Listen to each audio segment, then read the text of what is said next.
નમસ્કાર, હું છું માર્ગે. આપની સાથે હેડલાઇન્સમાં જોઈએ કેટલાક મહત્વના સમાચાર. દુનિયામાં ભાગ્યે જોવા મળતી રેર ઓફ ધ રેર બીમારી ચેપલ સિન્ડ્રોમનો ગુજરાતમાં પ્રથમ કેસ નોંધાતા ખળભળાટ મચી ગયો છે.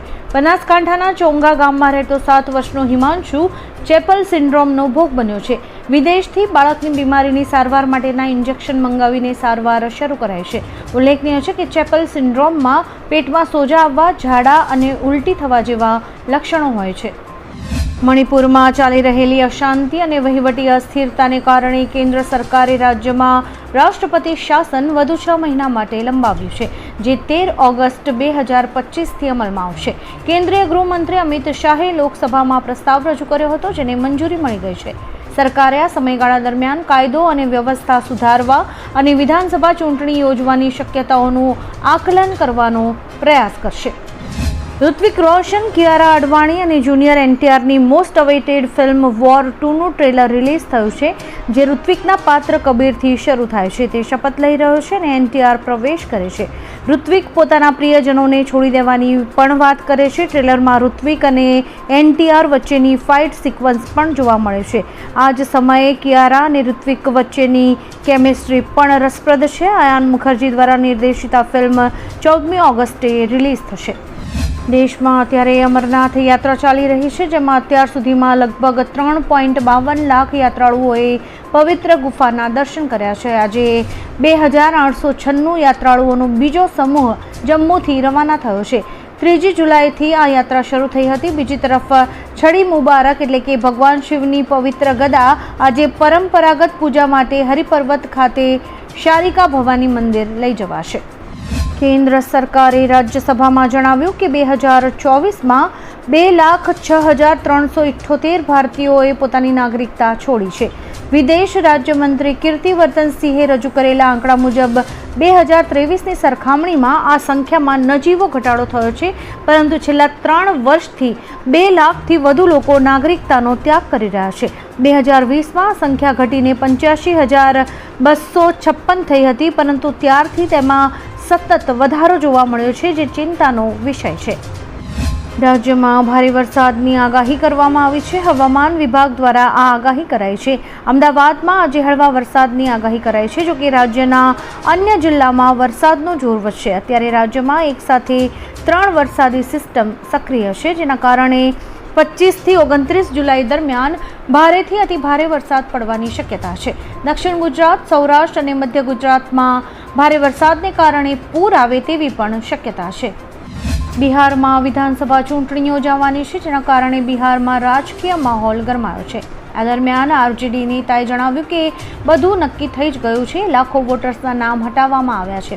આ વોટર્સે જ્યારે મત આપીને તેમની સરકાર બનાવી ત્યારે કેમ નામ ન હટાવાયા એવું તેમણે પૂછ્યું હતું, અને તેમણે એમ પણ કહ્યું હતું કે તેઓ મહાગઠબંધન સાથે ચર્ચા કરીને ચૂંટણીનો બહિષ્કાર પણ કરી શકે છે. તેમણે કહ્યું કે જો તમારે બેઈમાની જ કરવી હોય તો અમારે ચૂંટણી જ નથી લડવી. રાજસ્થાનના ઝાલાવાડમાં એક મોટી કરુણાંતિકા સર્જાઈ છે. મનોહર થાણા બ્લોકની પીપલોડી સરકારી શાળામાં ઇમારતનો એક ભાગ ધરાશાયી થતાં 7 બાળકોના કરુણ મોત થયા છે, જ્યારે કે 29થી વધુ બાળકો ગંભીર રીતે ઘાયલ થયા છે. આ દુર્ઘટના ધોરણ 7ના વર્ગખંડમાં બની, જ્યાં 35 બાળકો અભ્યાસ કરી રહ્યા હતા. શિક્ષકો અને ગ્રામજનોએ તાત્કાલિક બચાવ કાર્ય હાથ ધર્યું હતું. જગદીપ ધનખડે ઉપરાષ્ટ્રપતિ પદેથી રાજીનામું આપ્યા બાદ નવા દાવા સામે આવ્યા છે. અહેવાલો મુજબ ભાજપ અને તેના સહયોગી પક્ષો તેમની સામે રાજ્યસભામાં અવિશ્વાસ પ્રસ્તાવ લાવવાની તૈયારી કરી રહ્યા હતા. જસ્ટિસ યશવંત વર્મા સામે વિપક્ષની મહાભિયોગ નોટિસ સ્વીકારવાના ધનખડના નિર્ણયથી સરકાર નારાજ હતી, જેના કારણે તેમની પાસે રાજીનામું આપવા સિવાય કોઈ જ વિકલ્પ બાકી નહોતો રહ્યો. શ્રાવણ માસ શરૂ થઈ ગયો છે, ત્યારે આપણે વાત કરીશું સુરતમાં આવેલા 7000 વર્ષ જૂના શિવ મંદિર વિશે. આ મંદિરનું નામ કંતારેશ્વર મહાદેવ મંદિર છે, જેની સ્થાપના સતયુગ પહેલાં થઈ હતી.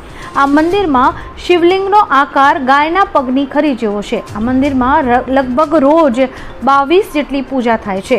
મંદિરનો જીર્ણોદ્ધાર 1968માં કૈવલ્ય મહંત સ્વામી નૃસિંહગીરીએ કર્યો હતો. કંતારેશ્વર મંદિરના નામ ઉપરથી ગામનું નામ પણ કતાર ગામ પડ્યું છે, અને આ મંદિર 7000 વર્ષ જૂનું છે. આમ આદમી પાર્ટીમાં કંઈક બરાબર નથી ચાલી રહ્યું. એક તરફ ઉમેશ મકવાણા પાર્ટીથી નારાજ ચાલી રહ્યા છે તો બીજી તરફ ધારાસભ્ય સુધીર વાઘાણી પાર્ટીથી રિસાયેલા છે. પાર્ટીના સંયોજક અરવિંદ કેજરીવાલ ગુજરાત આવ્યા ત્યારે ગારિયાધારના ધારાસભ્ય સુધીર વાઘાણી આ કાર્યક્રમમાં ક્યાંય જોવા ન મળ્યા. ગોપાલ ઇટાલિયાની જીતથી આમ આદમી પાર્ટી ફૂલ ચર્ચામાં છે, પણ હવે સુધીર વાઘાણી નવા જૂની કરી શકે તેવા પણ અણસાર છે. વાત કરીએ એશિયા કપની તો મળતી માહિતી મુજબ ક્રિકેટ એશિયા કપ 2025માં ભારત અને પાકિસ્તાનને એક જ ગ્રુપમાં સામેલ કરી શકાય છે. ક્રિકેટ એશિયા કપ અંગે થોડા દિવસોમાં જાહેરાત કરાશે. બીસીસીઆઈ યુએઈમાં એશિયા કપનું આયોજન કરી શકે છે. ભારતીય ટીમ દુબઈમાં તેમની બધી જ મેચીસ રમી શકે છે. અત્યારે તો શેડ્યુલ પર ચર્ચા કરવામાં આવી રહી છે. 8 ટીમ્સ ક્રિકેટ એશિયા કપ 2025માં રમતી જોવા મળશે. આજે ગૃહ રાજ્યમંત્રી હર્ષ સંઘવીએ રાજકોટમાં પાકિસ્તાની હિન્દુ શરણાર્થીઓને ભારતીય નાગરિકતા એનાયત કરી છે. આત્મીય કોલેજ ઓડિટોરિયમ હોલમાં પાકિસ્તાનથી આવેલા નાગરિકોને આ નાગરિકતા મળી છે.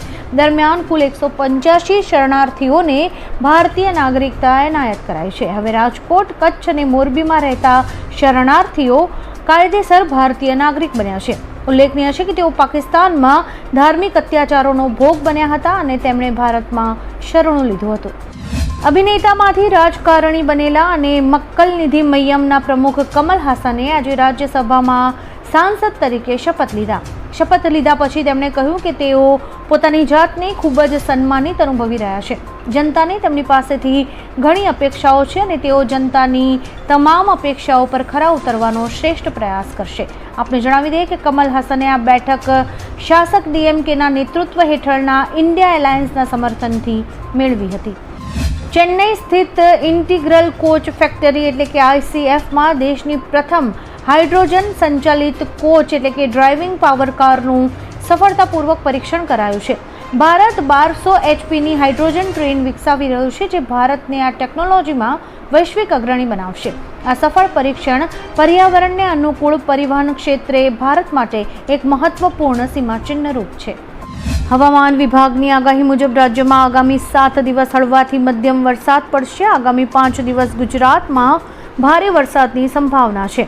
48 કલાક ઉત્તર અને પૂર્વ ગુજરાતમાં ભારેથી અતિભારે વરસાદની શક્યતા છે. આગામી 26 અને 27 જુલાઈ દરમિયાન રાજ્યમાં ભારેથી અતિભારે વરસાદ થવાની આગાહી છે. અત્યારે 4 સિસ્ટમને કારણે રાજ્યમાં વરસાદી માહોલ જામશે. આગામી 5 દિવસ સુધી માછીમારોને પણ દરિયો ન ખેડવાની સૂચના અપાઈ છે.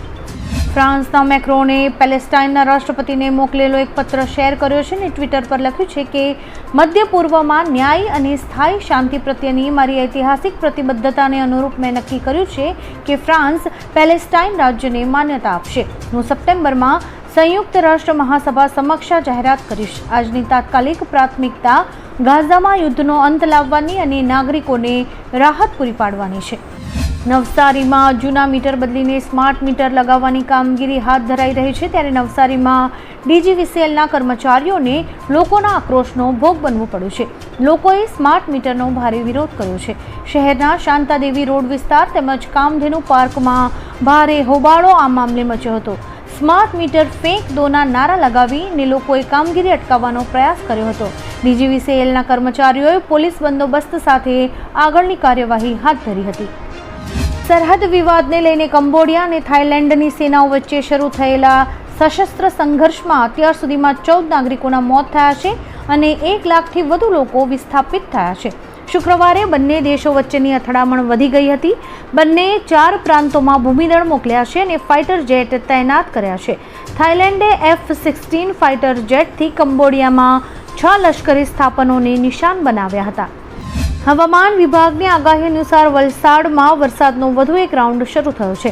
છેલ્લા 24 કલાકમાં ધરમપુરમાં 26 અને પારડીમાં 24 મિલીમીટર વરસાદ નોંધાયો છે. આ ઉપરાંત કપરાડામાં 15 મિલીમીટર, વાપીમાં 14, વલસાડમાં 9 મિલીમીટર અને ઉમરગામમાં 6 મિલીમીટર વરસાદ પડ્યો છે. મધુબન ડેમના ઉપરવાસમાં આવેલા 6 ગામોમાં છેલ્લા 24 કલાકમાં કુલ 104 મિલીમીટર વરસાદ પડ્યો છે. આ ગામોમાં સરેરાશ 17.33 મિલીમીટર વરસાદ નોંધાયો છે. ન્યૂ ગુજરાત પેટર્ન યોજના અંતર્ગત વલસાડ જિલ્લા માટે વર્ષ 2025-2026 માટે 106 કરોડના 946 વિકાસ કામોને મંજૂરી અપાઈ છે. જિલ્લા પ્રભારી મંત્રી મુકેશ પટેલની અધ્યક્ષતામાં જિલ્લા આદિજાતિ વિકાસ મંડળની બેઠક કલેક્ટર કચેરીના સભાખંડમાં યોજાઈ હતી. મંત્રીએ આ તમામ કામો સમય મર્યાદામાં પૂર્ણ થાય તે માટે આયોજન કરવા જણાવ્યું હતું. ટેકઓફની 18 મિનિટ પછી એર ઇન્ડિયાના વિમાનનું ઇમરજન્સી લેન્ડિંગ કરવામાં આવ્યું છે. જી હા, ફ્લાઇટમાં ટેકઓફ થયાની 18 મિનિટ પછી જ ટેકનિકલ સમસ્યા સર્જાઈ હતી. કાર્ગો ગેટ ખુલ્લો હોવાનો સંકેત મળ્યો હતો. આ પ્લેન જયપુરથી મુંબઈ જઈ રહ્યું હતું. જોકે એર ઇન્ડિયાએ આ અંગે હજુ સુધી કોઈ જ સત્તાવાર નિવેદન જાહેર નથી કર્યું. આવા જ કેટલાક રસપ્રદ સમાચારો નિહાળવા માટે અમારી યુટ્યુબ ચેનલને લાઇક, શેર અને સબસ્ક્રાઇબ કરો અને જોતા રહો હેડલાઇન્સ.